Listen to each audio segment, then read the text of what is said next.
Hello and welcome to yet another session. The 4 entrepreneurial pitfalls which have been suggested by Peter Drucker. And let us understand, why do entrepreneurs fail? The 4 pitfalls which have been suggested by Peter Drucker are the loop comprising of technology, market research, business and intellectual property. According to Martin Ganko, Tim Holcomb and Rory MacDonald, strategy is the primary building block of competitiveness and advantage.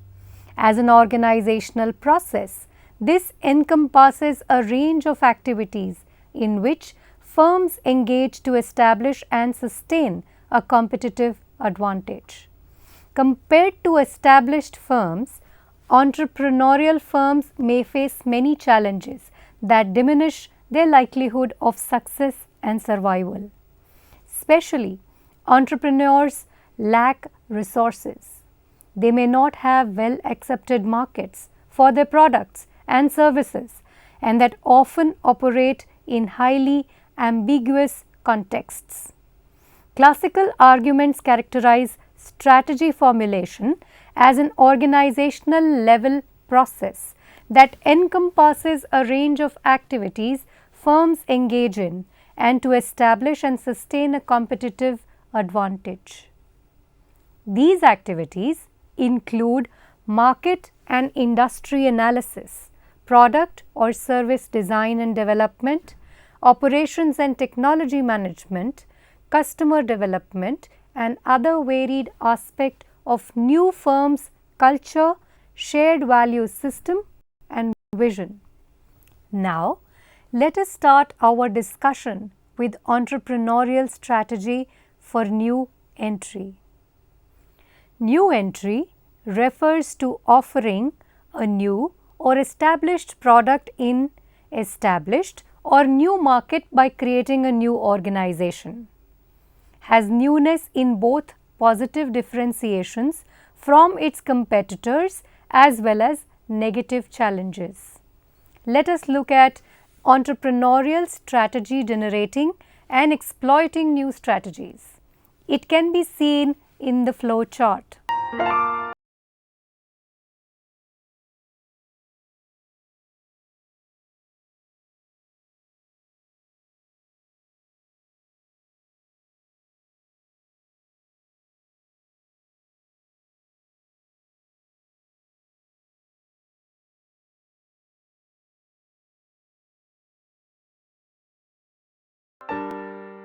Do you know what is entrepreneurial strategy? It represents the set of decisions, actions and reactions that it first generates and then exploits over time. A new entry in a way that maximizes the benefits of newness and minimizes its costs. According to Andrew Adhikari, the elements of an entrepreneurial strategy are the result of a combination of knowledge and other resources into a bundle that will be valuable, rare and difficult for others to imitate. The exploitation of a new entry opportunity and a feedback loop. If the entry warrants exploitation, then the firm performance depends upon the entry strategy and the risk reduction strategy, the way the firm is organized, and the competence of the entrepreneur and the management team. Despite all this, the long run performance is dependent upon the ability to generate and exploit numerous new entries. Now let us discuss generation of a new entry opportunity. Let us begin with competitive advantage. The generation of new entry opportunity by an entrepreneur should have competitive advantages. A sustainable competitive advantage comes from will provide some insight into how entrepreneurs can generate new entries that are likely to provide the basis for high firm from performance over an extended period of time. Now, let us look at entrepreneurial resources. The ability to obtain and then recombine resources into a bundle that is valuable, rare, and inimitable. The entrepreneur combines the resources into such different ways as this bundle of resources provides a firm its capacity to achieve superior performance. Now, these resources must be valuable, rare, and inimitable. Valuable resources enables a firm to pursue opportunities, neutralize threats, and offer valuable products and services to the customers. A rare resource is one possessed by few potential competitors. Replication of this bundle of resources should be difficult or costly for the potential competitors. Now, let us look at the knowledge aspect. Knowledge aspect of an entrepreneur will be covered up with the market and advanced technological knowledge. The first being market knowledge. Market knowledge is the possession of information, technology, know-how, and the skill that provide insight into market and its customers. The next being advanced technological knowledge. It is the possession of information, technological innovation, know-how, and skills that provide insight into ways to create new knowledge. The next being attractiveness of new entry opportunity. The entrepreneur needs to determine whether the resource is in fact valuable, rare, and inimitable by assessing whether the new product or the new market are sufficiently attractive to be worth exploiting and developing. The aspects that will be helpful to assess the attractiveness of the new entry opportunities are: first is the information and knowledge on new entry. The prior market and technological knowledge used to create the potential new entry can also be of benefit in assessing the attractiveness of a particular opportunity. The second is window of opportunity. It is the period of time when the environment is favorable for entrepreneurs to exploit a particular new entry. The third is comfort deciding under uncertainty. The trade-off between more information and the likelihood that the window of opportunity will close provides a dilemma for entrepreneurs. Here, entrepreneurs usually commit two types of errors. The first is error of commission. This occurs from the decision to pursue this new entry opportunity, only to find out later that the entrepreneur has overestimated his or her ability to create customer demand and to protect the technology from imitation by competitors. The cost of the entrepreneurs was derived from the acting on the perceived opportunity. And the error of omission occurs from the decision not to act on the new entry opportunity only to find out later that the entrepreneur had underestimated his or her ability to create customer and protect the technology from imitation by competitors. In this case, the entrepreneur must live with the knowledge that he let an attractive opportunity slip through his fingers. The next is the decision to exploit or not exploit the new entry. This is the assessment of the new entry's attractiveness, determining whether the entrepreneur believes she or he can make the proposed new entry work. When an entrepreneur enters as being first in the competitive market, he gets some benefit or advantages and faces few disadvantages. What are the advantages of being first? First mover develops a cost advantage. First mover faces less competitive rivalry. First movers can secure important channels.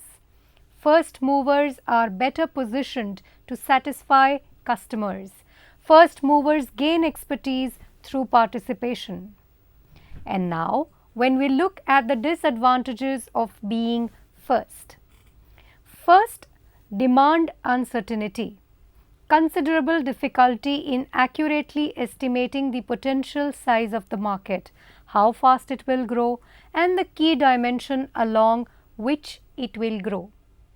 The second is technological uncertainty, which is considerable difficulty in accurately assessing whether the technology will perform and alternate technologies will emerge and leapfrog over current technologies. Lastly, uncertainty of customers, where customers may have considerable difficulty in accurately assessing whether the new product or service provides value for them. Do you know why do entrepreneurs fail? Most people become entrepreneurs to fulfill the desire to be one's boss, to succeed financially, for job security, and for improved quality of life. But some ventures may fail owing to lack of a proper business idea, lack of preparation, flaws in the business plan, changes in the environment, competition, changes in government laws, failure to predict the end of the product life cycle, lack of finance, labor unrest, and rapid expansion. Various kinds of problems can emerge in new venture like financial, marketing, administrative production, and technological problems. According to Peter Drucker, in a concern of pitfalls, the better a man is, the more mistakes he will make, for the more new things he will try. He says, I would never promote to a top level job a man who has not made mistakes. Otherwise, he is sure to be mediocre.